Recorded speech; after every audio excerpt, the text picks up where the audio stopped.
Welcome to the Warning Track Power Hour. I am Dr. Andrew Scaff. He is Dr. Michael Worman, Esquire. On today's show, we'll be recapping the NFL's Week 4 Kansas City Chiefs victory over the Baltimore Ravens. We part of that discussion. We'll talk about the end of the Kansas City Royals season, which will not be participating in the postseason. But they did finish above 500, so that's, I guess, positive. Mm-hmm. And we'll also talk about next week's matchups for the NFL Week 5 and our locks of the week. But we'll start today where we always start these episodes this time of the year with the Kansas City Chiefs. They did have a finally had a like solid outing against a good team that's kind of on the ropes right now. They did avoid the 1-3 start. Uh, we got a surprise loss from the Chargers too. So the Chiefs not being 3 games back, but only now uh, 1 game back in the division is a huge improvement from where we thought we could be. Mike, are you relieved at the developments over the weekend on the Chiefs' positioning, or are you still concerned about their season? Was everything right with the world now?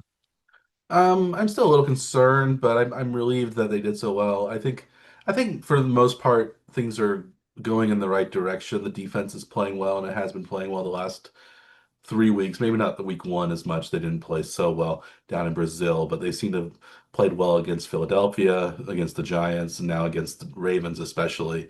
The Ravens have suffered a lot of injuries, but all their injuries are on the defensive side. Their offense was, everybody was there.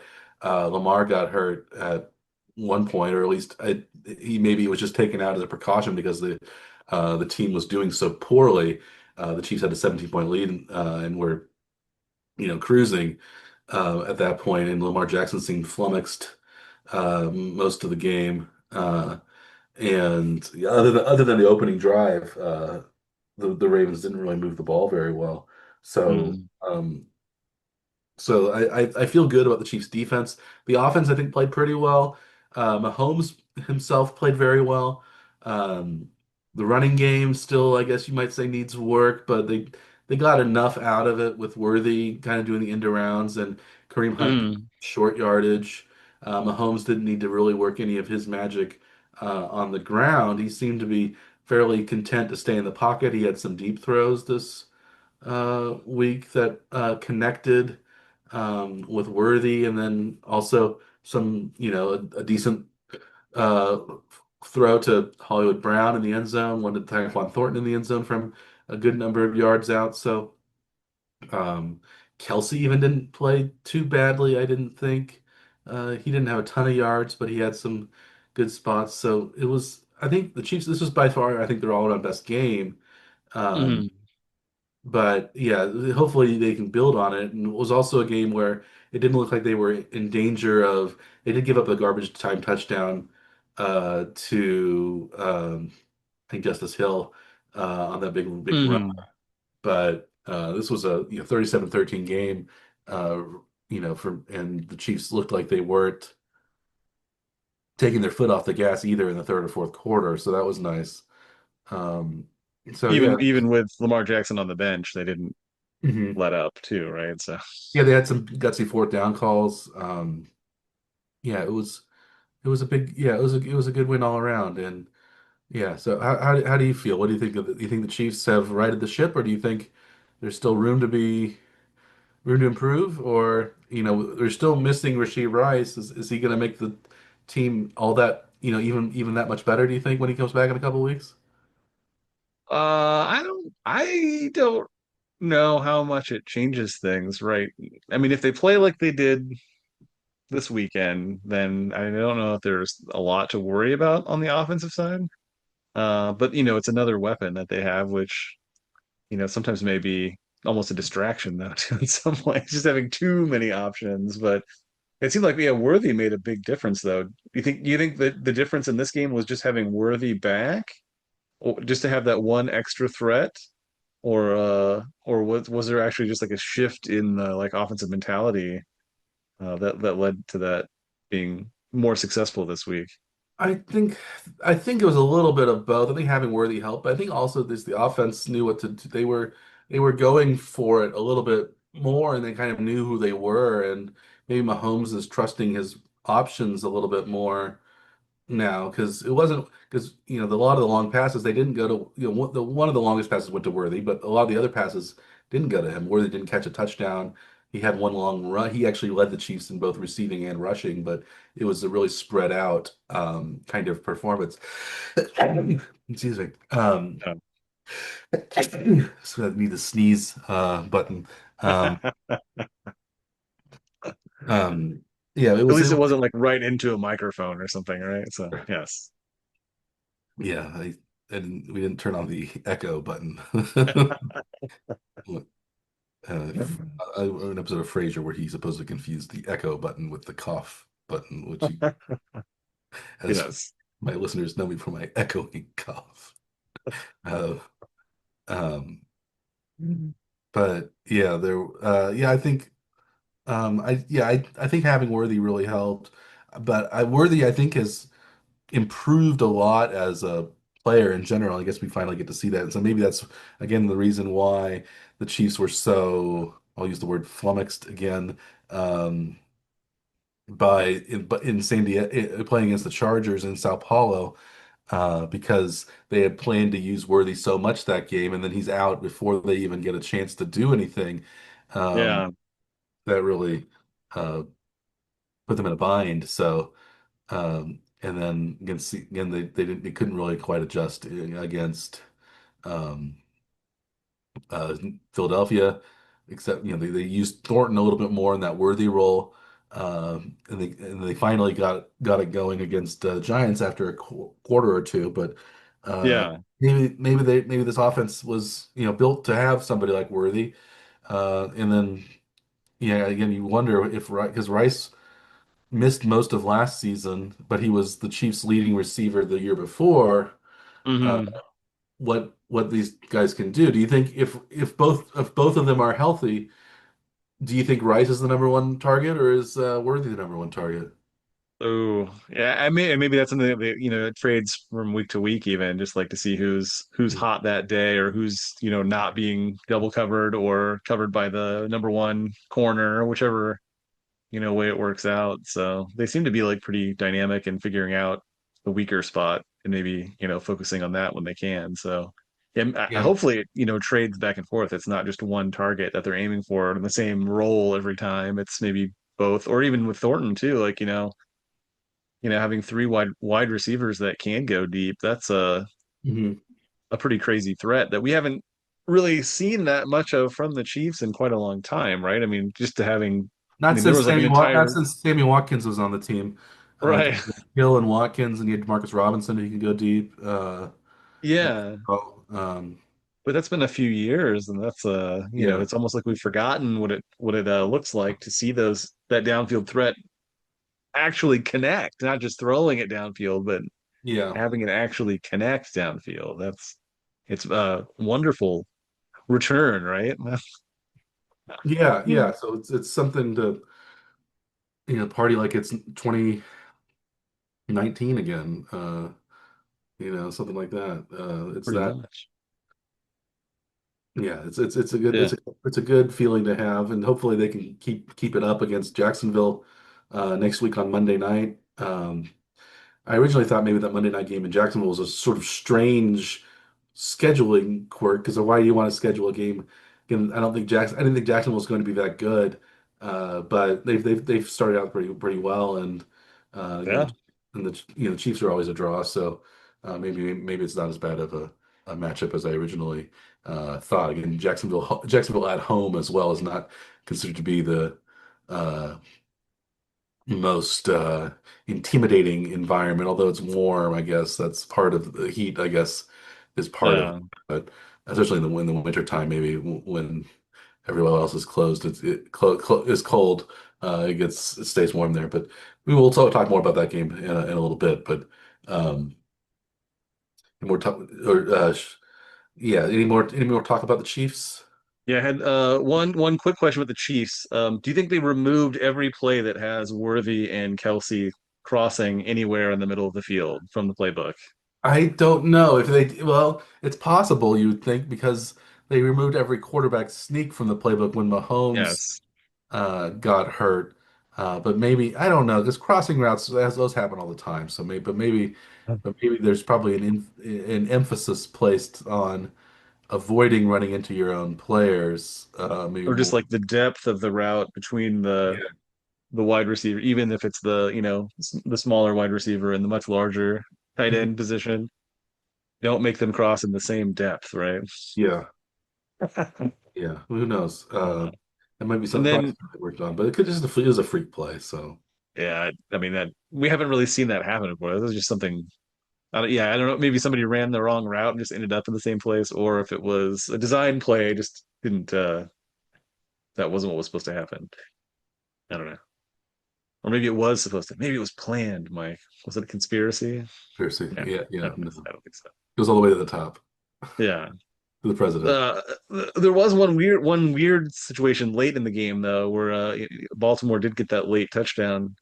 But they didn't go for two. Did you think that was strange, or do you think they were just conceding? They just wanted to get out of there They were just without. conceding, wanting to get out of there, I think, because Yeah, they went for one, and then they didn't call timeout against the Chiefs when they were just kneeling the ball. So, which yeah, the Chiefs actually ran the ball because they thought maybe Baltimore would try to call timeout. So then they just kneeled down because they knew Baltimore wasn't going to. So yeah. it was a concessionary, so if that's a word. Hmm. Uh, um, If it isn't, it is now, and it works appropriately. uh-huh. I knew what you meant by it. So it does work, right? Yeah, Yeah. it is a word. It's in Yeah. but it's maybe not related. Maybe it's not a normal. Trying to think. Is it? Is Yeah, it? Does it have the archaic tag on it? it's a British. They use it in British English more, Oh. but it's related to concession, a reduced rate, a concession price, Hmm. but concessionary reduced pricing scheme. But I think if it's an word in British English, I think it's uh, sort of like it was. They were conceding. Yeah. Yeah. Um, conceding the game basically. So yeah, we'll use Sure. concessionary action by Okay. the Ravens because yeah, they would have gone for two, and they would have onside kicked as well. So there are a couple things. Yeah. Um, But the not going for the 2 point conversion, pretty much you assume they weren't going to do the onside kick, because then they would need that, and then they'd have to score, and they'd have to do another score. yeah, yeah, they got into it. Yeah, basically they were still down three scores when they were down when they scored the touchdown. Um, Yeah. Three yeah. scores before, three scores after a touchdown seems like a crazy situation, right? Mhm. Yeah.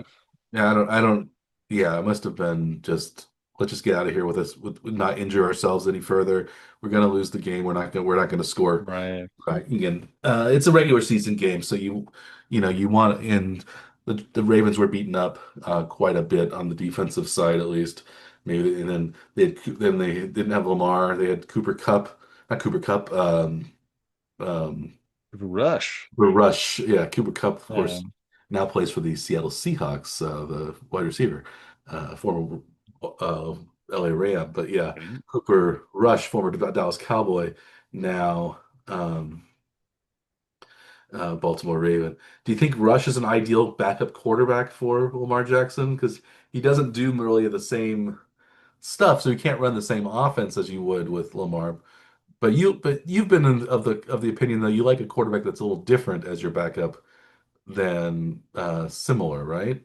Well, as long as he does, as long as you have a decent running game, I think, right? So, which they do, right? So, I mean, you can still run the ball, and then you can throw the ball, but not have to like have the quarterback be the dynamic, decision maker. He can stand back and pass, but also just hand off to your running backs. I mean, you can just do that all day, and then when they are lulled into that rhythm of expecting the run all the time, then he can still, like, complete the passes from the pocket. Mhm. I mean, that's a pretty good.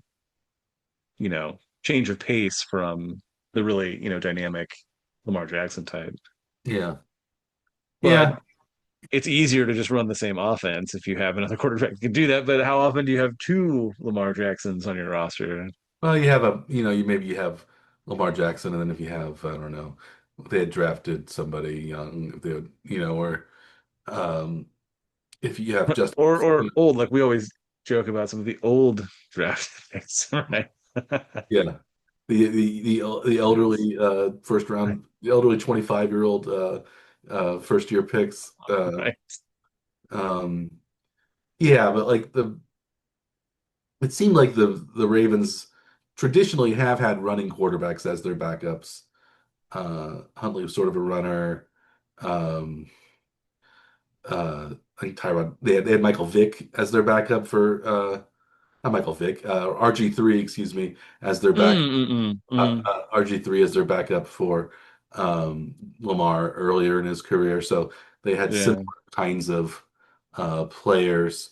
Um, it seems like the Chiefs maybe are doing sort of the same because I think Minshew is a little bit like Mahomes. He's sort of a scrambler, um, sort of a improviser as well back there. Maybe For the that's first time though, since Mahomes has taken over as the QB. yeah. They've really originally usually just had kind of plodding pocket passers uh, back there. Yeah. Old like elder statesmen who might be able to teach Mahomes a thing or two about being in the league, right? Yeah. But now he's past that needing that like mentorship sort of Yeah, concept. although when Mahomes was a backup to Alex Smith, they're also similar types. Smith is a scrambler kind of as well. Not he was more of a passer, but he could scramble if he needed to. Yeah. Somewhat like Mahomes. He didn't have the huge arm or the improvisational uh, skill set maybe that Mahomes did, but he did a lot of the same things as But he Mahomes. he changed a lot during his career because he was kind of a just like a game manager early on and then became Yeah, like a real like downfield threat uh in Kansas City, yeah, with a different QB coach and head coach. Then yeah, his gameplay really changed a lot, I think, during his KC yeah. stay. Don't you think? Yeah, yeah, he kind of evolved into the player they thought he would be originally. I think when he was drafted out number one overall pick. So he was Yeah. drafted ahead of Aaron Rodgers. So he must have thought he could do something well. So Yeah. uh, yeah. Um, any other should we go to our bets now? Uh, we, Sure. Yeah. Neither of us picked in the Chiefs game this week as one of our no, locks. So no, we yes, should we'll have. have to Dang travel it. elsewhere in the we did both pick them on the big board. You did both pick them correctly on the So board. We'd also picked we also ended up kind of reversing positions from previously. Uh, I was only 1-2 this week. You were 2-1, so you're catching up slowly but surely on the locks of the week. So do you want to should we go through our losses first and then go to our wins? So maybe I'll start out. Excuse me. on our sort of tour through the week Yeah. in review. Yeah, I was this close to being 3-0, but I ended up being 1-2. So one of the first, I guess, more painful loss of the week was my New Orleans at Buffalo. Again, I bet two games in a row these past 2 weeks at Buffalo under, and each Hmm. one went barely over. Um, so it shows you how good the lines are that the guys in Vegas set. But it was New Orleans at Buffalo.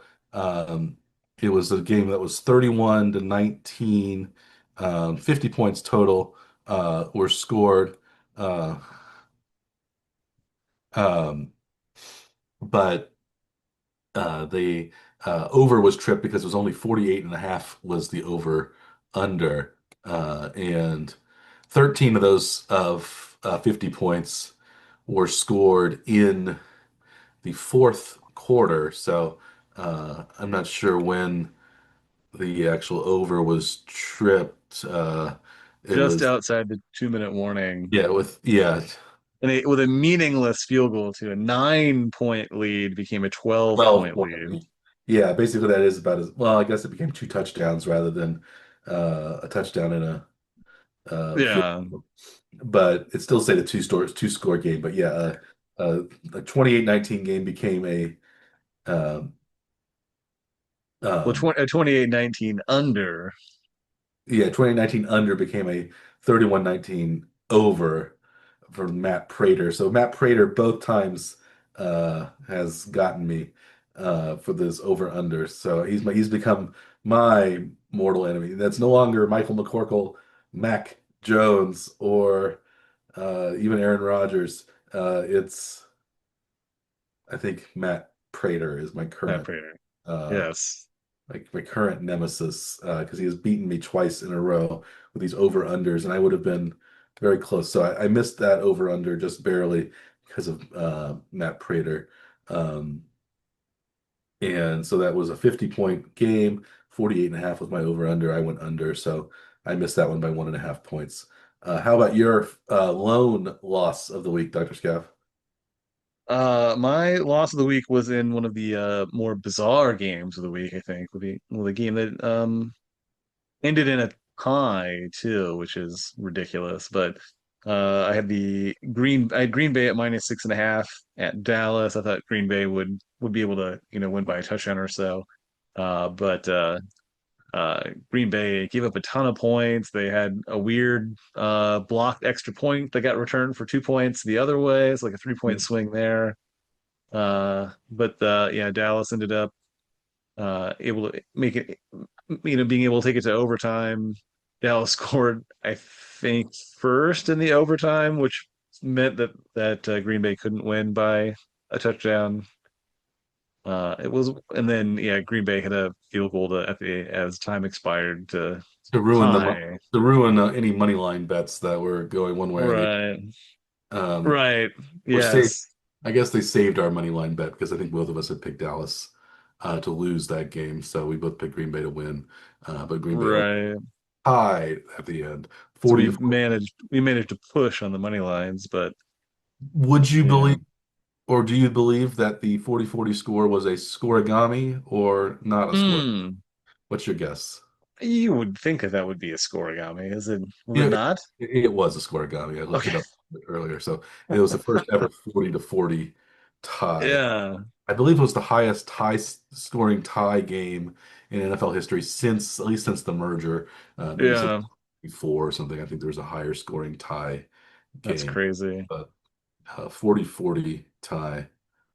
It was one of those games that just would not end though. I don't know.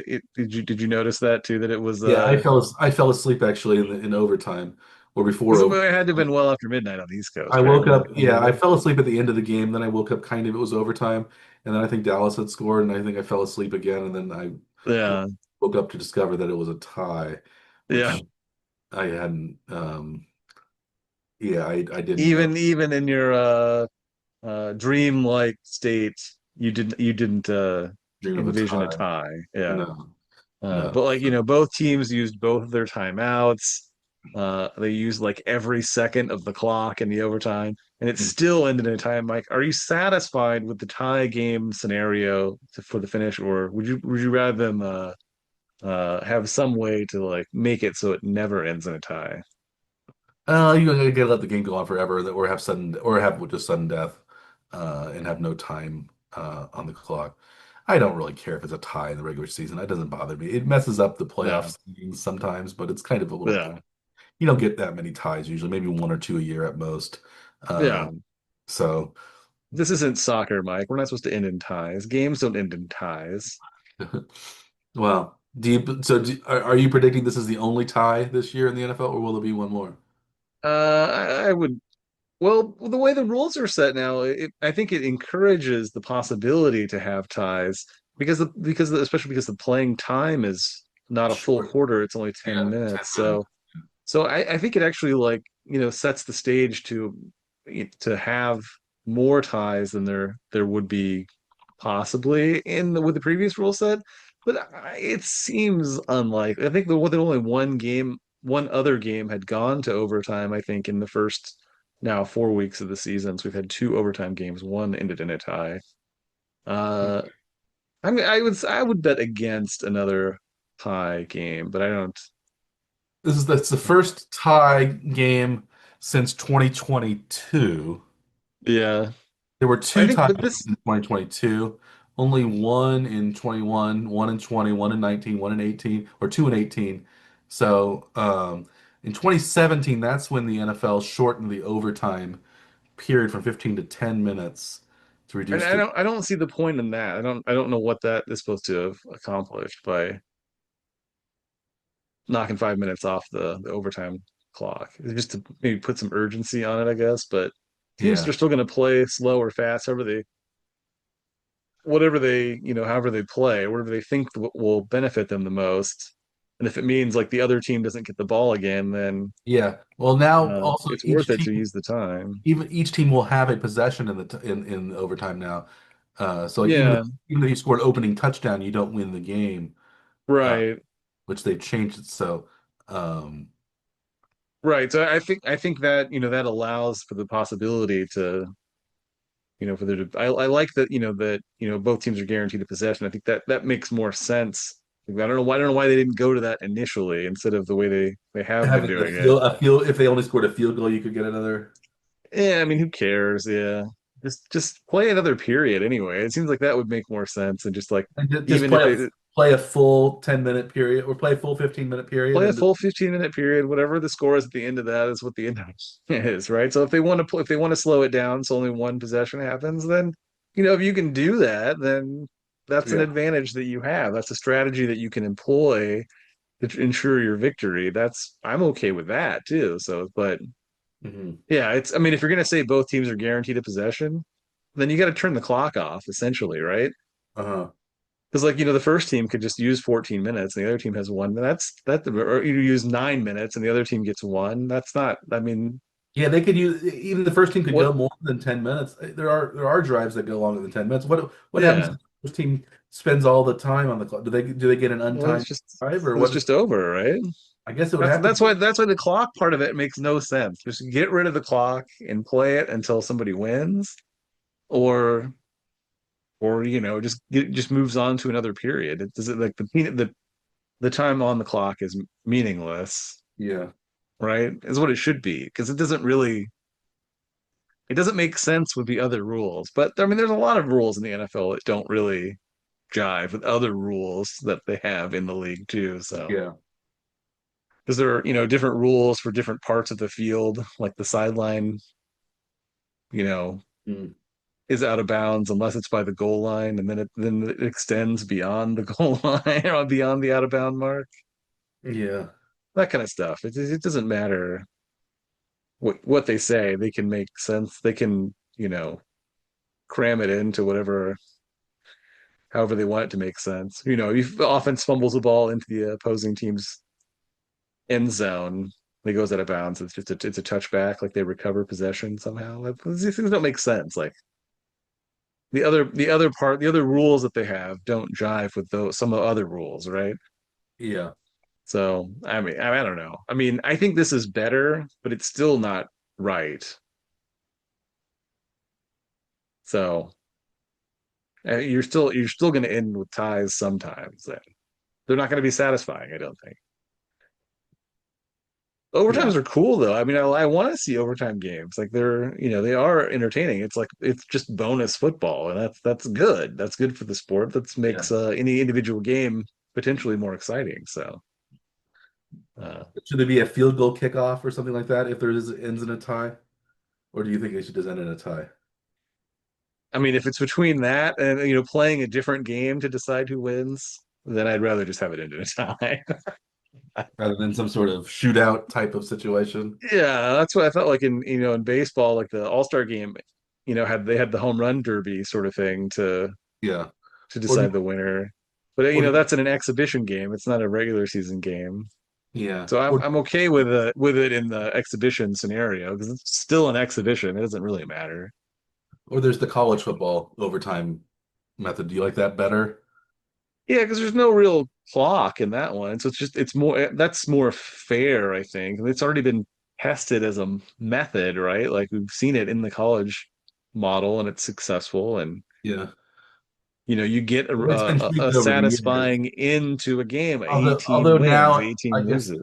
I guess now although it ends in 2 point conversion tries at the end after two overtimes, I think it just becomes a battle of 2 point conversion plays. Well, you have Uh, to get the touchdown and then you have to go for two. You can't kick an but extra point. I think after that even it just becomes 2 point conversion tries. So It's they just just do the 2 point conversions? yeah, if I'm Oh, I correct. haven't heard that. Yeah. Um, I thought they just said it's first and 10 from the 25, and then if you score a touchdown, then you have to kick a 2 point. You have to go for two. You can't kick an extra point. That's what it was. I didn't know they changed it again. I don't know why they changed some of these. yeah, if the game is still tied after double overtime, each team attempts one 2 point conversion per period rather than getting the ball at the 25-yard line and repeats hereafter if the tie still persists. That's a weird. That's a weird thing. Yes. Why don't you just have your field goal kickers line up and see who can kick the longer field goal and just move it back 5 yards each time and do that. Yeah. Well, I guess people No. like to see full. It's an arbitrary thing to do, right? I think because they had too many like six and over seven overtime games, they didn't want to have that many. I don't know. I don't know. Who Maybe, cares? maybe they didn't want the school. The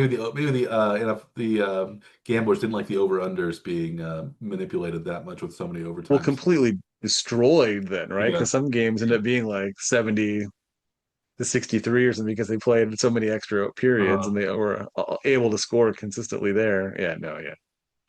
I could um, see that. well, speaking of field goal kicking and games ending in ways that we don't want them to end. My second loss of the week was the Raiders against the Bears. The Raiders were 1.5 point favorites.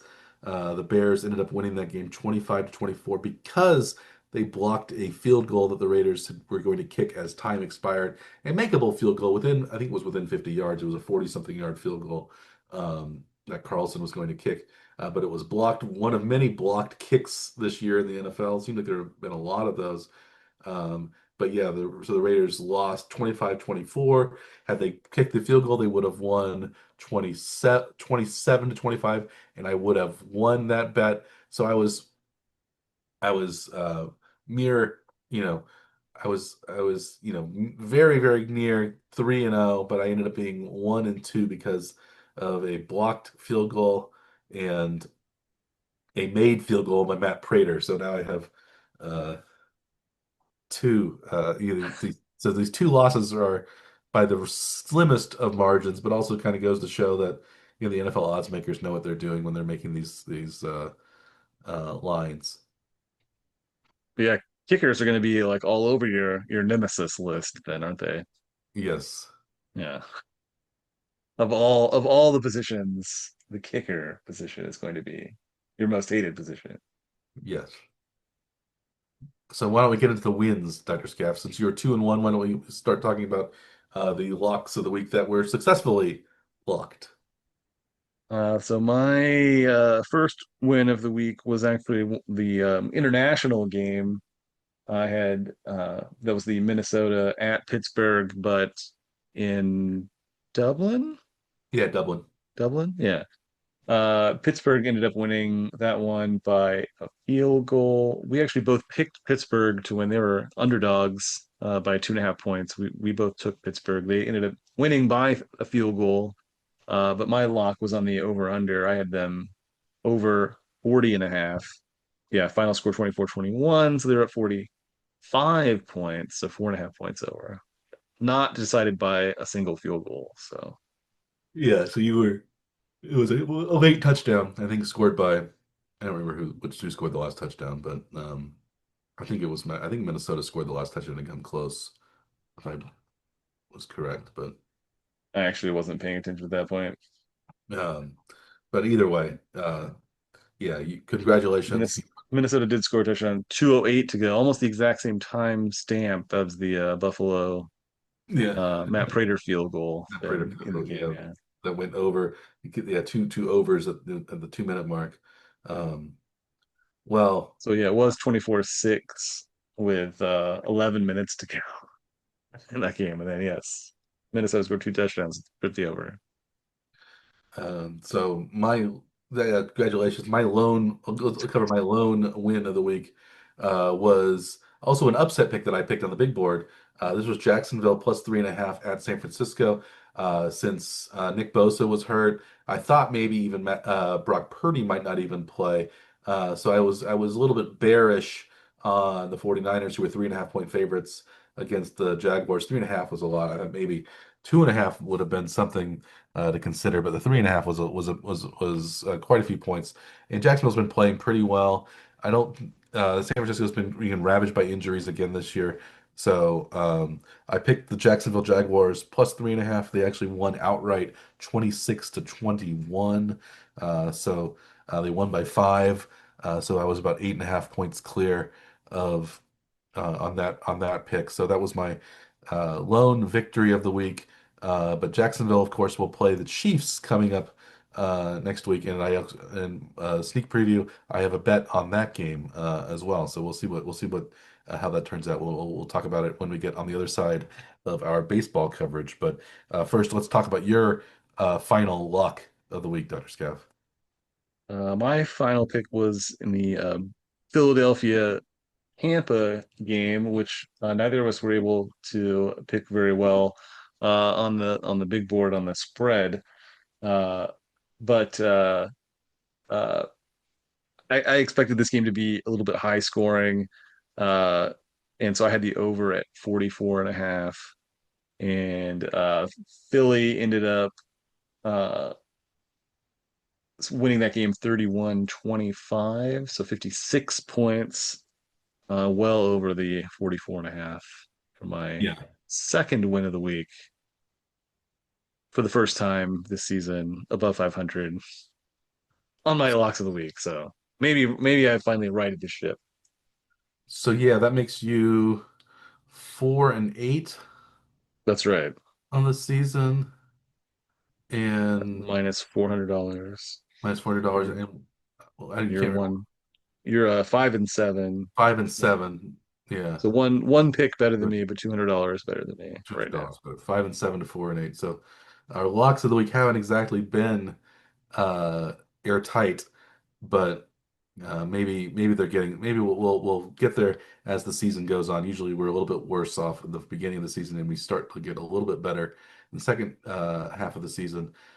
Week 5 we also have our first set of buys in week 5, so we don't have 16 games to choose from. I think we only have 14 games to choose from. 14 games. Yeah. So it's a little where our choices are limited. I guess we have 32 32 possible bets that we can make, or 64 possible bets. We have 16 games. We have over under and spread. We can bet on either any of those games, and we can go either way on each of those. So there are 60 um, 4 possible bets in a week like that. But now we're down to 56 possible bets this week. So maybe having a slightly smaller set of choices will make us better. You would think that would be. I don't know if that would. You think that does that have anything to do with it? Uh, I don't know. I'm not sure. I'm not sure about your number actually. Is that, did you say 64, 16, 32, 48, and then 96 possible, right? No, I think it just What do you well, mean? we, we have Oh. well, I'm not including the money line because Oh, okay. that's not one of our locks that we have a Now choice. we're on there. Yeah, we don't do money lines on locks. Yes. Yeah. Gotcha. All right. Yeah, for our lock choices, we're down Yeah. to 64 I thought to you were transitioning over to the big board and that. No, no. Sorry. we could No, no. transition board.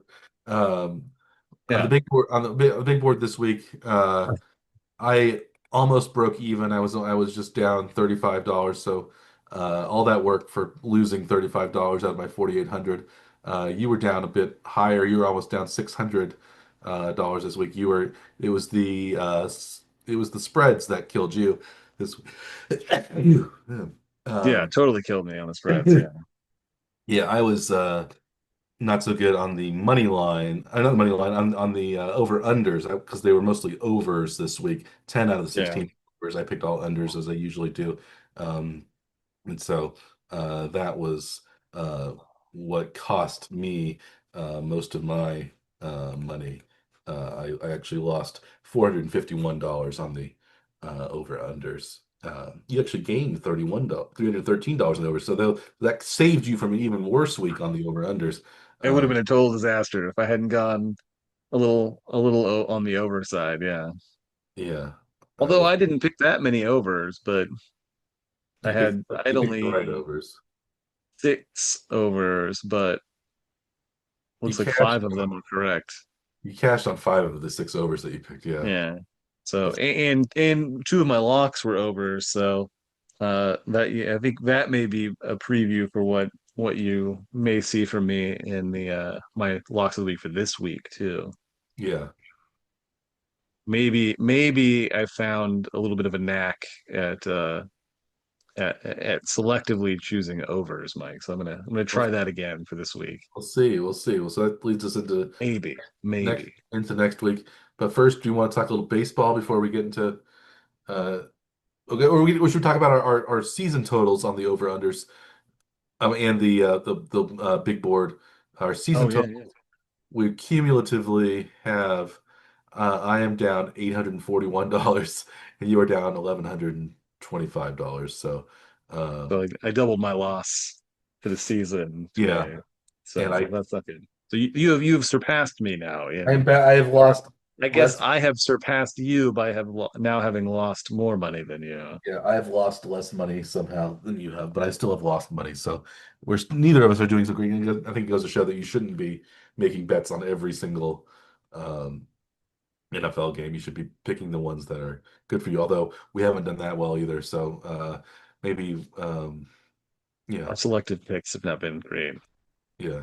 In previous years, like my volume picking has been better than my locks. Hmm. This year both are bad. So Yeah, we'll just have to see. It's a long season, so it's hard. It's hard to. We have 18 weeks in the season. We've only gone through week four, so yeah, uh, we're still learning. The league is still learning. The Vegas is still learning. yeah, What these teams are. There have been some like really crazy sort of things have happened. Like Atlanta has been very hit and miss. Carolina has been really miss and then one hit, right? They played yeah, one game really well and then they were pretty terrible in the other game. So yeah, like Michael Penix for uh Atlanta has had 2 like games around 300 yards passing and 2 games like around only 150 or so. And then, the games that he's played well in, they've done well. And the game that he hasn't played well, they've done pretty terribly. So yeah, yeah, it's you don't know if you're on the betting side of this, like if you see somebody has like a Jekyll and Hyde sort of thing, like it's really hard to just figure out which way it's going to go in any given week, right? Like it's not like 2 teams play pretty well if they meet, maybe they both play well or one plays a little bit worse, but you can sort of like have an idea as to what it's going to be. But if it's just like Jekyll and Hyde, then that's really hard to predict. yeah. Yeah, Yeah, and so it's hard to, yeah, especially this early on. It's hard to tell which team is a Jekyll, which team is a Hyde. yeah. In Um, any given week, right? Yeah, yeah, because we uh, can be both, then that's tough. yeah. Um, No. Speaking of betting, should we talk about our bets that we're making on baseball, or should we talk about the Royals first? If we talk, when we talk about baseball, Let's talk about the Royal season first, and then well, we should mention our win total, season win total numbers too, which are sort of yeah, boring result, but we we can each mention did it we anyway. did we each finish 2-2? Was that Which we did finish too. it Yes. hinged on it hinged on the Royals 82 and a half over under. I went over, you went under, and of course they finished 82 and 80 after winning 2 out of 3 in Oakland. They had a winning record, but 82 wins rather than 83 wins. They needed to sweep the A's to get to 83, but they won their last 2 games. They were 80 and 80, and they won their last 2. So at least over they're over 500 for the second straight year. And they had a lot of injuries this year, a lot of pitching injuries in particular, that really seemed to cost them. Um, and I think that was the main reason I think they perhaps underachieved a little bit, but they were about five and a half. Was it five? They were 5 games out of the last wild card spot. I think they needed 80. We had mentioned they needed probably 87 wins to get into the wild card, and they only had 82. So um, Yeah. So you were pretty spot on from your expectation for how many wins would be needed to get there. You were yeah, pretty close. I was pretty close. Yeah. Um, So they may have needed what 88 wins, I guess, right? Would that have been? they well, yeah, they probably would have lost the tiebreaker had they only had 87. Although I don't know, Yeah, did they beat Houston in the season series? I think they did, didn't they? I'm not. I think so, but I'm not. I don't remember exactly. They lost to Detroit in the season series, but I think they beat Houston. So I think they needed, if they had gotten 87, they would have won. Because I think they, oh wait, that was against Texas. They won the regular season. Texas, they won. I don't remember what happened to. Houston, I don't remember what they did. They usually don't do well against Houston, Yeah. but I don't remember them. I don't think they did as badly this year against Houston. Let's see. They didn't play him in the second half. They lost two of three at home, and they won two of three on the road. Okay. So So they're, they were even. So then I don't know what the tiebreaker is after that. the tiebreaker of the tiebreaker, I don't know. Yeah, Yeah. but it was a three-way. I guess If they got there, they would have been a three-way tie. So I with don't. Detroit. I know they lost to Detroit. They lost the one against the Detroit, the tiebreaker with Detroit. So I don't know Okay. if the three-way tiebreaker would have started head-to-head, yeah, or if it had been. I don't know. I'm not sure what Houston was with Detroit either. So that was a yeah, 88 wins would have guaranteed them in the playoffs. 87 yeah, wins would have put them in a tiebreaker scenario where they may not have won. yeah. But Detroit apparently ended up with the tiebreaker win over Houston, though. So Hmm. whatever that ended up, because yeah, Houston is out and Detroit is in, facing the Guardians in the first round. Like Yes. they just faced them earlier this week to get into the scenario that they're in. Yeah. Yeah, the Guardians finished 88 and 74, 1 game ahead of the Tigers to Yeah. win the division. The Tigers almost flamed out and lost so many that they lost the wild card, but they didn't. Um, but the yeah, the Royals, I guess, were the seventh place team. The In the wild card? No, no. eighth place, I guess they finished behind the Astros. The Astros were eliminated. Uh, Yeah. so so they were eight out of uh 15. So they're exactly the median team in Right. American League. Even though they finished 1 game ahead of the Rangers, who were 81 and 81, they were 82 and 80. But yeah, so I feel a little bit disappointed in the World season, but I'm glad they had a winning record, and I think that they'll build on next year and they'll do okay. They did have a couple, positive notes at the end of the season. Bobby Witt Jr. did end up winning the hit title for major leagues and was the leading leader in doubles also. Yeah, And Carlos Estevez ended up leading the majors in saves, which was I think only the second Kansas City closer to win in that category, which is pretty impressive. So yeah, saves was a yeah, it was a surprise. Yeah, Estevez had um, I think 42 42 saves. saves on the saves. Yeah. Yeah, two above Roberto Suarez from San Diego, four above Andres Munoz in the American League lead. So yeah, there weren't and then yeah, it was 42, 40, 38, and then 33. So a lot of lower numbers of saves. So the Royals really um yeah, they But uh 42 saves for one guy, that means, over half of the Royals wins were save situations. Not just save situations, but ended with a save with that pitcher on the mound, right? So yeah, they're playing a lot of close games. They're not able to win by sizable margins.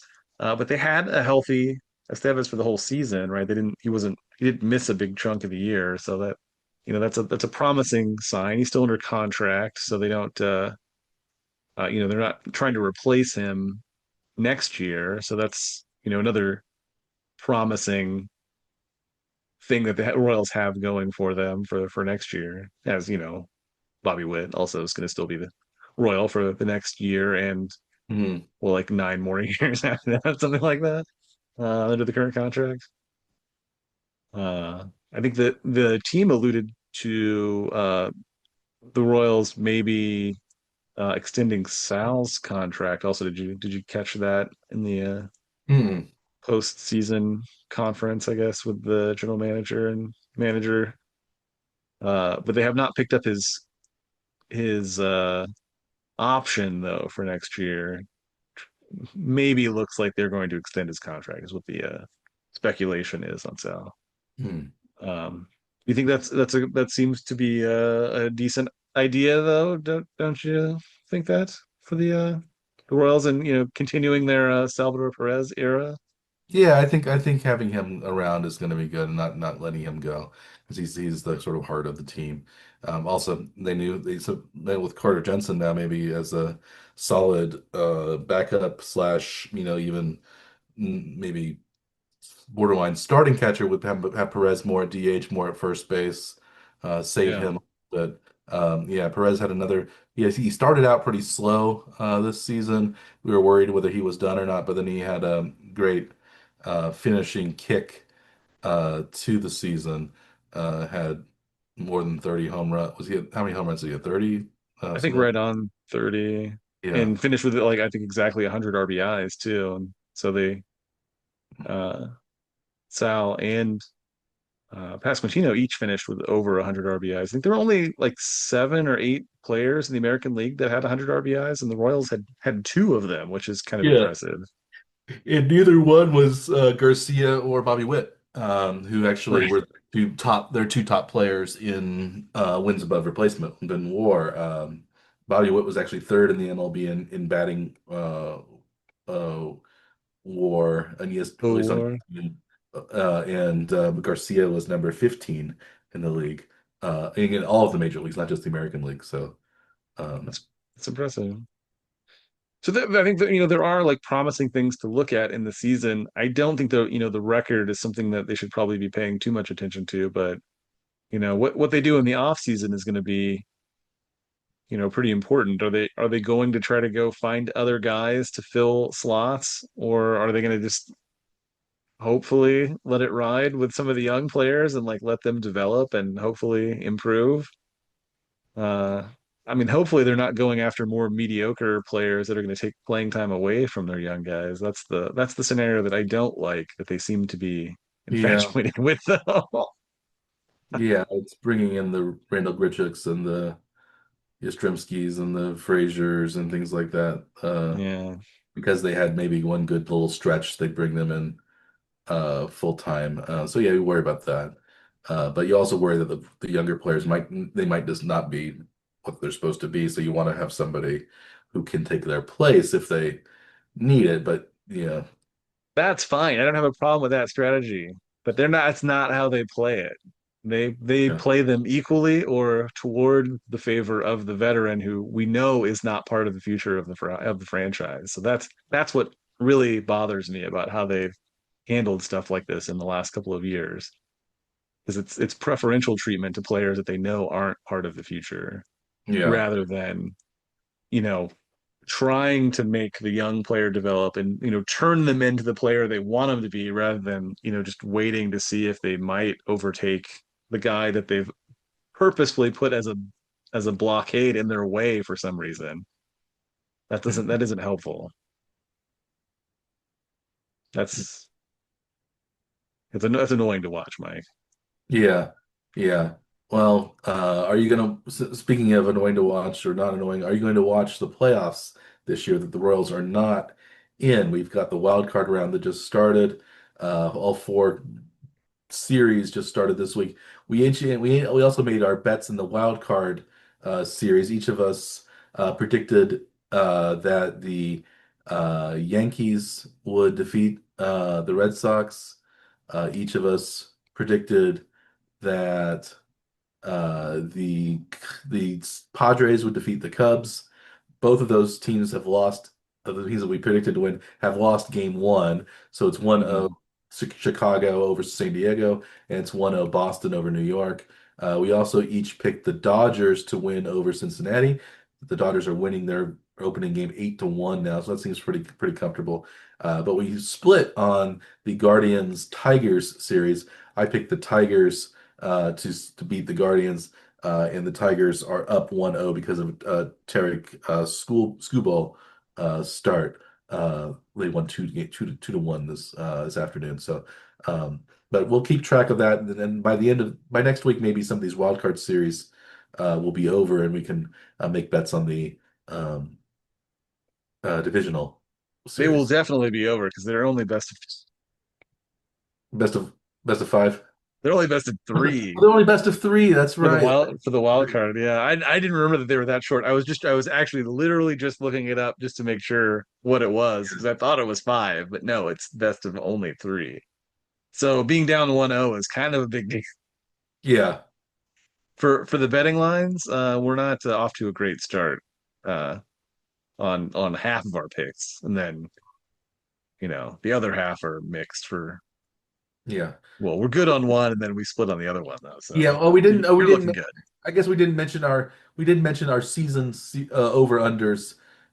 We mentioned for the season we were each 2-2, but we didn't go through the teams that we were 2-2 for. But uh, Yeah, we can. I don't know. I was correct on the White Sox and the Braves. I picked the White Sox over. What was it? 4 and a half. 54.5. They won 60 games, I believe, Yep. and the Braves were well under 95 wins or whatever their They needed the 93 and a half. They were only at 76, so you 76. comfortably Yeah. under. And you knew you'd won this bet like a month ago, basically, which is Yeah, crazy. and then the Pirates couldn't quite match. Was it they were 73 and a half, something like that? 75 and a half, and they won 75 it and a at half. They won 71. 71, so they were a Yeah. little bit under, and the Royals were 1.5 game under. So that's what split it from me 3-1, you 1-3. But you ended up being 2-2. So you got the Royals right. Who else did you get right? I got Houston right at 86 and a half wins. They finished with 87 So because they you won the final two games of the season. So I barely snuck so that you, one out. so you almost you were 2 wins away from being 0-4. Uh, Yes. you were t Well, for the Royals, it's only one win. Oh, yeah. So two wins. Yeah, One if one one for each Houston didn't team. win and the one the Royals did win. Yes. Yeah, I could two have been games. 0 for. It could have been 0-4. But you eked out a 2-2. And you were off on the Dodgers, or who did you make? I had the Yankees under 88 and a half. I thought maybe that they wouldn't do quite as well without Soto. They were almost identical with and without Soto. Yeah, Uh, the it was Yankees 88 and a won. half wins. The over number ended up 94 for the Yankees. So Yeah. they ended up pretty solid. Hmm. And I had Miami not being very good this year. I had the under at 63 and a half. They ended up at 79 wins. So they were way over that Yeah. one. I don't know where that came from. It doesn't make sense to me, but good for Miami. Good for Miami. Yeah. What the And Mar their fans that don't go to their games, stuff like that. That's Yeah. fine. Yeah, I'm a little sneezy tonight. You need that sneeze button. I do. I do. I do. Yeah. Um, It'd be overused right now. yeah, I'd be Yeah. wearing out the sneeze button if there or the um good thing we're not in studio together, or you maybe would catch whatever I have. I think it's allergies, but I'm not sure. Yeah, Um, probably just allergy. Yeah. Anyway. okay. So should we move on to we'll talk more baseball as we go on to the playoffs, but for now, do you want to move on to week 5 of the NFL and give us our week 5 preview? So we have the Chiefs on Monday night playing against the Jaguars in Jacksonville. How do you see that game going, Dr. Scott? Do you think the Chiefs continue continue their 2 game winning streak and make it 3 in a row over the hated Jaguars, or uh, Are they the hated Jaguars? I don't I know. don't know. I Oh, was overemphasizing the Chiefs Jaguars rivalry. Uh, yes. there Well, you've was got What isn't that's where Minshew was though, wasn't he for Yeah, the Gardner Minshew started yeah. with the Jacksonville Jaguars. Yeah, But maybe the question would be, do you think we'll see a Minshew have a Minshew appearance in the game? Now for the as the Chiefs fans, you hope it's in, garbage time and not earlier in the game, right? in But yeah, garbage time because they're way ahead rather than garbage time because they're way behind. But yeah, that exactly, yes, The exactly. Chiefs did have there was a Minshew appearance in the Chiefs Ravens game, so Yeah. maybe a second Minshew mania. Or maybe they'll run some gadget plays just for Minshew to get his revenge on the Jaguars for casting him off all those years ago for Trevor Lawrence.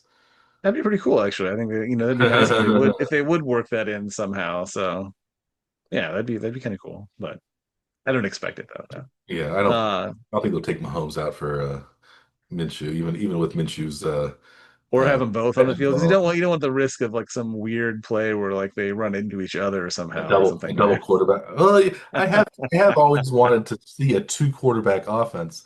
I think that would be ideal if you had if you had Lamar Jackson and then another running type quarterback.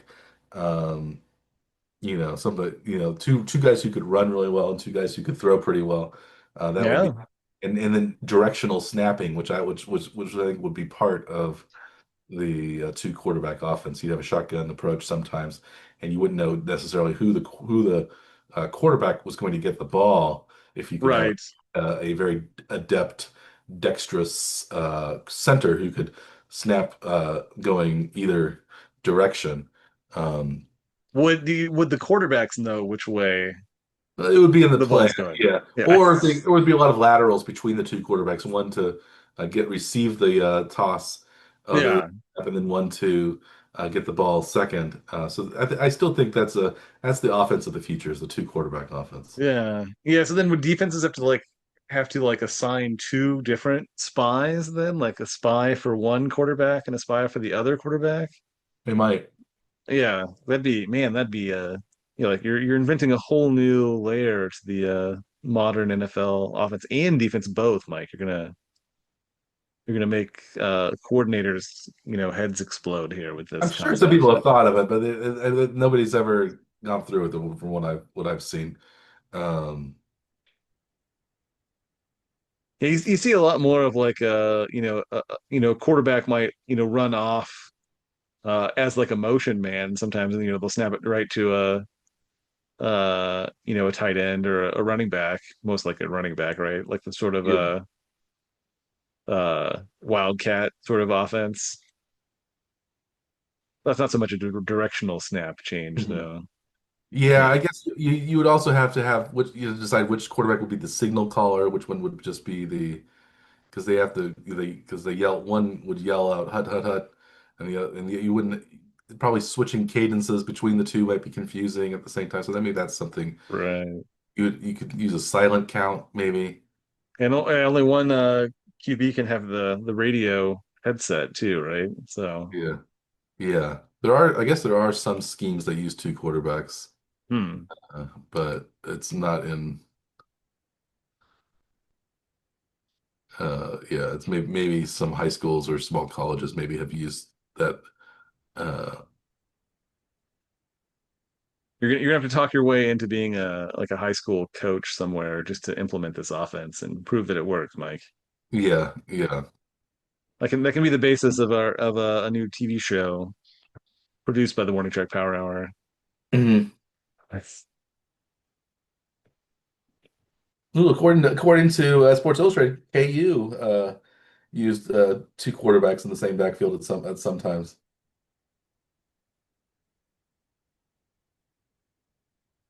how far back was that though? Was Was that when Jalen Daniels and Jason Bean were in the backfield together. oh, that was pretty recent then.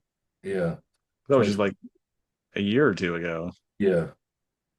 Yeah. Okay. Interesting. So it's been used. Yeah.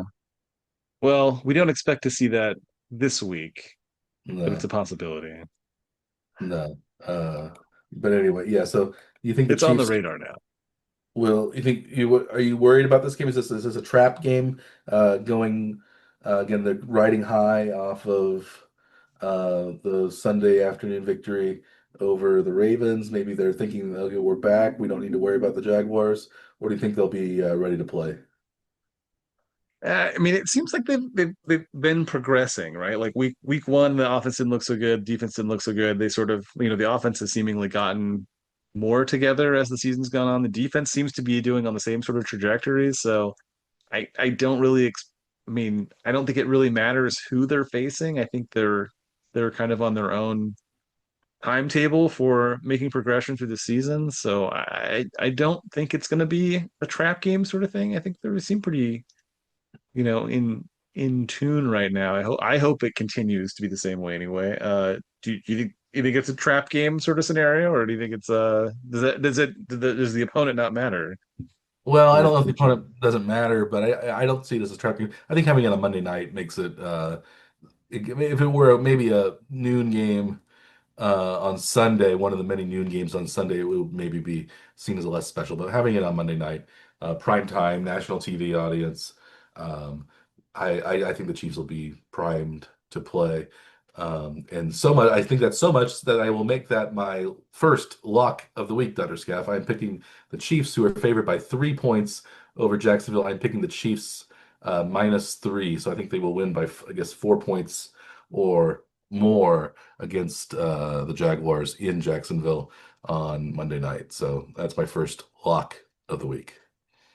It does have that trap game scenario though. I didn't wasn't I had not really looked ahead to see what the schedule was for the week after though. The Chiefs do have the Lions the following week, so Mhm. that does set up that sort of scenario where you're have on your mind the more dangerous next opponent rather than the opponent you're facing this current week. Yeah, but you don't really see the Chiefs doing that, right? But the Rather Jaguars than are 3-1 in their own right, so they aren't really as they have the a same team record. to overlook. They have the Yeah. same record as Detroit. So Well, and Jacksonville has played the Chiefs very tough in the past, mhm. also, right? Like we've met them in the playoffs. We've Yeah, seen them, play physical defense against them in a regular season game too, not that long ago. So uh, I think they're not a team that they're going to be overlooking. I don't think. no, I Yeah. hope not. That's my guess. So, how about your first lock of the week, Dutterscaf? What are you looking forward to come this weekend? Maybe I'll throw out my uh first the pick that won't fit the other trend that I had maybe mentioned earlier about looking at the overs that I had done well with last week. But actually on the Chiefs' next opponent, the Detroit Lions game, I like the spread in this one, even though the spread is quite large. The 9.5 point spread in favor of Detroit, but they are playing Cincinnati Bengals, who are pretty depleted in by injury. This seems like a game that Detroit will likely be attempting to run up the score. They seem to do that against opponents that they don't that have difficulty scoring. So uh, yeah, I kind of see this as Detroit as being a runaway game in this one. So I've got Detroit -9.5 at Cincinnati. Detroit -9.5. Yeah, Detroit likes to run up the score. They like to score a lot of points. Cincinnati looked really bad against Denver. They lost, was it 28-3 on Monday night? So on one of the Monday night games. And that's And one like the over under might be interesting, but I don't know that Cincinnati can score enough points to help clear the 49.5 point line, Mike. If you well, think that's it, you always take the unders, but do you think that's at risk? I do take the unders, and that's actually my second lock of the week, Dr. Scaff. Thank you for the nice segue. We were both betting on Detroit. I did Since not remember that you were making the pick in that game. Yeah. Yeah, so I picked them under 49.5 because I don't think Cincinnati will score that many points. I think Cincinnati will also allow fewer points against even though Detroit's offense is better than Denver's offense most likely. I think since they're at home, I think it'll be a closer game. I think maybe Detroit might score 28, but it might be a 28-10 type of game, or it might be something like 24 to 17, something with fewer points for both teams, and not enough points really for. I don't think it'll be a shootout with Cincinnati scoring a lot of points. I think Cincinnati's offense, especially with Burrow out, and maybe with a frustrated, we have a very frustrated Jamar Chase, and um, so they were not. I think maybe they'll probably score more points than they did against Denver, but I don't know how many points they'll score. I think they're a team that's in a little bit of a tailspin right now. So I like Detroit to score. I like Detroit to win that game. I don't, but I also like the under. So under 49 and a half. It's the second highest over under of the weekend. 50 and a half is the over under with what game is the 50 and a half? Is it Buffalo again? Buffalo, Uh, New England. Yeah. Buffalo, New England. Yeah, I almost bet the under on that game. But I will bet on that Buffalo New England game as well as my third lock of the week. Should I go to that third, or should we? You need to do your second first. Um, yeah, I can do my second real quick. Um, so I had success with betting overs last week. I think I'm going to stick with that sort of selective over method that did work well last time. So my second pick, I've got the Houston at Baltimore. Houston hasn't been scoring a lot of points, but they've been facing a lot tougher defenses. Baltimore's defense is pretty depleted at this point. So maybe Houston can actually contribute some more points to this collective required point total. Baltimore is going to score in the 20s probably no matter what. So the over under is only at 43 and a half. That seems really attainable, I think, uh for the over. So I'm gonna go, yeah, Houston at Baltimore over 43 and a half. Take a second So pick. Again, I'm going to go under simply because I go under every game, but I don't think that's a bad pick, especially with Baltimore's depleted defense. Houston's offense, who knows? Uh, Yeah. but I yeah, think they're only scoring like around 20 a game, but that's Baltimore's been enough. If allowed, Baltimore scores 24, then that's still over, right? So Baltimore's been allowing 30 yeah, plus points a game, 30 almost 35 points a game, I think. So uh, yeah, 33, something like that points a game. So yeah, they allowed 40 to Buffalo. They allowed 38 to uh, the Lions, 37 to the Chiefs, and then not that many to the Browns. But yeah. In that last game, the one scenario you don't want is Detroit to score the 52 points that they did against the Bears a couple of weeks ago, because that would yeah, themselves trip the over, pushed right? over. Yeah, we don't want that. We don't want that. That's the only one you don't really want. Yes. Yeah, we Yeah. don't want that many points from the Lions. In Uh, the in this game though, I don't care who scores points as long as they get enough to get over 44 and a half, 43 and a half. yeah. Yeah, that's not that many. Speaking, we spoke of the Buffalo New England 50 and a half line. I almost went under there, but I decided to go a different way and bet New England Buffalo. New England is actually 8.5 point underdogs in Buffalo. New England played really well last week. I think it's a divisional game. I think maybe New England has always seemed to play well against Buffalo, kind of keep things close, even if they aren't winning a lot of games. So I think again, it's a big point spread. The Buffalo didn't cover the New Orleans big point spread, so I'm not sure they'll cover. Again, I think probably they'll win that game, but New England, I think, can keep it somewhat close. So keep it within a touchdown. Um, so I like New England plus 8.5 against at Buffalo. It's the Sunday night game, so maybe New England will be primed a little bit more for it. Maybe Buffalo will come out a little bit tight. Um, Again, of course, it could be just a blowout one way or the other, but I like New England to keep it a little bit close.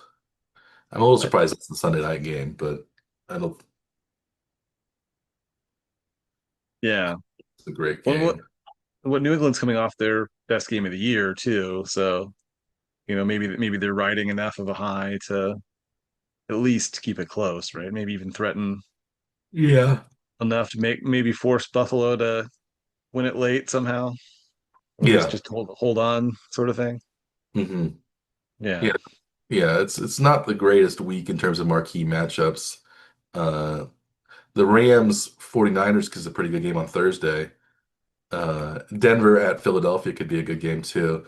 But there's a lot of kind of duds on the schedule. I think the Giants at the Saints, Dolphins at the Panthers, um, Tennessee at Arizona, Dallas Jets. Those aren't particularly sexy matchups, I don't think. So, um, but going into the season, you don't know that's going to happen or not. But yeah, there are a lot of games that maybe are watchable only if you have money riding on Right. one of those teams or on an over under. Right. And you actually mentioned one of the games that I had my third lock of the week in, Yes. which is that Tennessee Arizona game that is probably going to be unwatchable, but it always seems like every week there's one game between two teams that you don't think can score a lot of points, and somehow they put some giant numbers up on the game. I think this is that game of this Hmm. week. So I've got Tennessee at Arizona. Over-under is not super high though. It's only 41 and a half, so that seems really attainable though. So I think this is that matchup that goes against what your like gut instinct says. That's going to be a low scoring scrapper of a game. It's probably going to be some kind of weird shootout. I don't know why. Just that it seems like there's Hmm. always one game every week that's like that. I think this is that one this time. Okay. It could be. It could be. It's not the lowest. Yeah. Yeah, it's a low over under, but it's not the lowest. By far, the lowest over under is the 36 and a half Minnesota at Cleveland. Do you have a pick for that one? Do you like over or under Minnesota at Cleveland? Carson Wentz, Joe Flacco, clash of Yeah, I think Cleveland's been having trouble scoring points. I think what they're only like I think they're under 15 points a game, I think, on the season. And Minnesota either scores 48 or nothing, right? So yeah. it's one of those that it's the Jekyll and Hyde scenario, right? If there's like defensive scores, then it's gonna get up there, but I don't know. That one has all the hallmarks of just being an ugly game. Yeah. Yeah. I don't know. I mean, you'd think that Minnesota would be able to put up at least some number of points, almost no matter what, just because they have like really good dynamic receivers, and you think they should be a threat, even with basically any quarterback back there, as long as they can throw the ball far enough ahead of whichever receiver is, the target downfield. So, uh, yeah, I don't know. I don't quite get how Minnesota is so yeah, Jekyll and Hyde sort of thing too. Well, they But don't. Yeah. I think maybe they actually are better with Wentz than they would be with McCarthy, but yeah. I think they made a mistake not keeping Sam Darnold. That's been I think that's fairly evident seeing how well Seattle is doing this year with Darnold and And Cooper Kupp and those Seattle guys. looks decent, right? Like Yeah. they're in the mix for the division lead. I mean, early talk at least anyway. For if you're just trying to project out where they're going to be based on how they started, Mhm. they look pretty good. Yeah. Yeah, and as injured as the 49ers already are, then I mean anything can happen. Who knows? Yeah, Yeah. are you surprised that Darnold has to look this good? Like, or do you think it was just the wide receivers in Minnesota that made him look better? I don't know. I think Darnold maybe was just a late bloomer. They didn't give him enough time to develop. He was also in the Jets, so maybe that was just a place where quarterback Yeah, high. But he was a very talented, hyped prospect who was, picked ahead of Josh Allen, picked ahead of Lamar Jackson in that draft. A lot of people thought he'd be picked ahead of Baker Mayfield as well. So he was one of the hyped up quarterbacks of that 2018 quarterback class that actually is all everybody but Josh Rosen has turned out to be pretty good. I actually thought Josh Rosen might be the best one, but he turned out to be by far the worst of the quarterbacks. He is, I think, in graduate school now, getting his MBA, University of Pennsylvania, from what I saw. really. Yeah. Um, I mean that some of that has to do with just where he ended up, though, right? I mean, it's not. I think some of it's where he ended up. Also, some of it, I think, is Yeah, his background. His parents were professors, and I think he had a more academic mindset. Maybe he wasn't the uh didn't have some of the NFL intangibles maybe that these other quarterbacks did, or he wouldn't, maybe he didn't tolerate adversity in the same, maybe in the same way, but um, yeah, it just wasn't his bag, I guess. Yeah. I thought he threw a better pass than Darnold did when I watched him at UCLA and Darnold at USC. I thought Rosen had a prettier release and even better than Darnold, but that did not happen. Darnold, um, aka Dwight Schrute, his best proved to be pretty good in the pros this last couple of years. So uh, yeah, he's keeping things interesting. At least so far this year, he's been a good, uh, really good quarterback. It's also promising. It means that maybe, players that get drafted by and potentially ruined by the Jets aren't necessarily just ruined by the Jets. They can still have successful careers if they leave the Well, Jets. we haven't had Zach Wilson revival yet, so where is Zach? Is Wilson still in the Broncos, or where's Zach Wilson right now? Well, I don't know where he is now. I don't remember what happened with him. Oh, he's with the Dolphins now. He was after the Broncos last year. He's with the Dolphins as their um, backup at this point. Signed a 1 year, $6 million deal with the Miami Dolphins to be their backup. I guess we can He's cover that. he has gotten into games. 5 of 8 for 32 yards. Yeah, so maybe he'll be the next reclamation project. Although you could also say the Giants with Daniel Jones and another New York franchise. Daniel Jones has been a revelation this year as well, uh, coming back from mediocrity and obscurity, toiling away in maybe it's the MetLife Stadium. I'm sneezing a lot. Maybe my sneezing is signaling we should come to an end this week in the One Trek Power Hour, unless you have more to add, Dr. Scaff. You have one. Maybe we'll end this on one question then here for you. We're down to just two 4-0 teams, two 0-4 teams. So we've got the Eagles and Bills at 4-0, and the Saints and Jets at 0-4. Do you think any of these teams will take a win or, break their undefeated or unvictorious records this weekend, or who's the most likely I to think the Saints are probably change most their likely to, fortunes? because they're playing the Giants at home, and the Giants are coming off a Yeah, big victory with Jackson Dart, but they're also coming off a horrible injury to Malik Neighbors, their best wide receiver, who tore his ACL.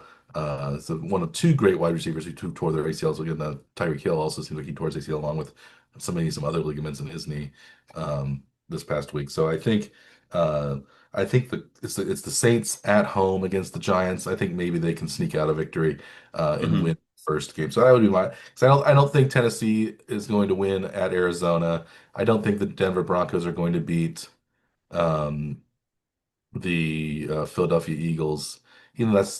It's a possibility, I think, but I don't think they are. And I don't think I still, even though I bet plus 8.5 on New England, I don't think New England's going to win at Buffalo. So I think most likely, I think the Saints are actually favored by a 1.5 over the Giants. So I guess seems to think that's the most likely scenario as well. What do you think, Dr. Scaff? Yeah, I mean, I don't know. Who knows? Maybe Tennessee will sneak out a win there against Arizona. You just never know what Arizona's going to do either, right? So, No. but but yeah, I don't know. Yeah, I mean, it seems like New Orleans is probably the most likely of the four to change their fortune. Uh, but yeah, I have a hard time thinking Philly's gonna lose. Oh, but you never know. Uh, yeah, it seems like the two 4-0 teams are unlikely to lose. It'd be a pretty big surprise if either of them drop a game this week. But yeah, I'd be less surprised that an 0-4 team gets a win, especially after seeing like Carolina, win in a 30-0 game Yeah. too. So that's, if that can happen, then another 0 team could easily Yeah. surprise with some crazy score like that too. You never know. You never know. Yeah. Uh, You always know here at the One Check Power that we're going to give a high quality presentation, and we did again this week, I believe, Dr. Scaff. But we shouldn't rest on our laurels. We should maybe we will rest on our laurels and end this week's episode and wait until next week to come back again with another action-packed, hard-hitting, hair-splitting bit of analysis as we have come to say that was one of our expressions for a little while. It kind of went away. Maybe Yeah. it'll come back again now that we're in the NFL season. Um, but yeah, anything else to add before we sign off, Dr. Scaff? I think we're done for this week, right? Yes, I think so too. I think that wraps it up here. As always, I am Dr. Michael Werman. He is Dr. Andrew Scaff. We are the One Check Power Hour. Please like and subscribe to our YouTube channel, which is available on YouTube, and or our podcast, which is available on many different podcast delivery platforms, including the one you use. Uh, and we wish you all the best of luck this weekend as you're making your bets and watching your NFL games this season. Especially, we wish you luck making your bets as long as your interests do not conflict with ours. You already laid out our interests, but going on this year, it seems like if you pick against us, um, well, you usually win. So if you simply just directly pick the opposite of what we pick, you would have a pretty good record on the year as a bettor. So Well, maybe luckily, it's trending the other way maybe it's trending the other way now. It's hard to say. We were 3-3 together this week. So if you had picked against us, you would have actually broken slightly under even because of the way the odds work. But now. The juice. the juice, the vig, the